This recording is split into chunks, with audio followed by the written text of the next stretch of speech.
Hey guys, welcome back to Auto Repair guys. Our mission here at the garage is to save you guys as much money as we can. That's why we make these absolutely free videos guys. Let's go ahead and start on it now.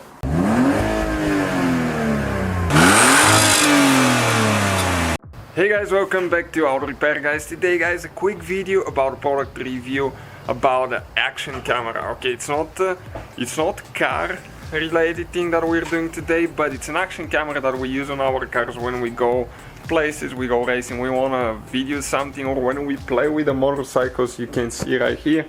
And we didn't want to buy expensive GoPro guys, because especially mounting it on the bottom of the car sometimes for good footage, we don't want to break it. It's pretty expensive, so we wanted to go with something affordable, something that still records pretty good quality. So stay with us. There is only one little disadvantage, but other than that, it's amazing. It's amazing camera. So okay, let me show you. Usually, okay, that's the mount that we have from the camera on the helmet here.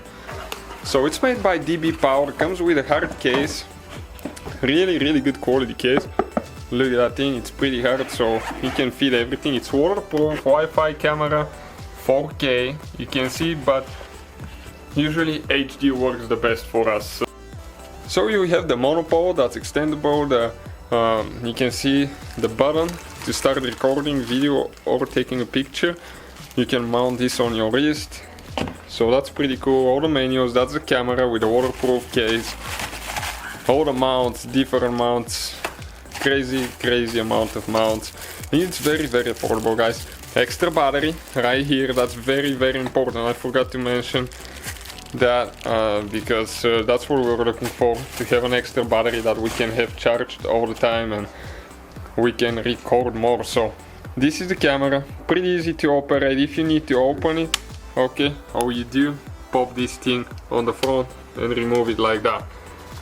Okay, it's lighter than the GoPro, but still pretty good quality. Of course it won't be as good as a GoPro. The disadvantage is we couldn't get it to connect to Android Wi-Fi. I don't know why, I haven't messed too much with it, but it doesn't bother me because you actually have the screen on the back as well, so you can see what you're recording, so I don't even need a Wi-Fi for it. Another thing, stay with us, we will have a footage now riding the motorcycle in the mountain, swimming in a swimming pool, is that when it shakes too much the picture is a little bit unstable, but it's still good, I think, for what it is, for being so affordable. So just check out the footage guys. Link is in the description of the video where we got ours from. Not a sponsored video, we purchase our stuff, just an honest review guys of what it is. So thank you for watching guys.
So guys, hopefully the video was helpful. If you have any questions, don't hesitate to let us know. Now check out our YouTube channels, guys. We have more than 19,000 free repair videos that can save you thousands of dollars in future repairs. That's why we make these absolutely free videos. Hopefully the video will be helpful. Thank you for watching. See you guys next time.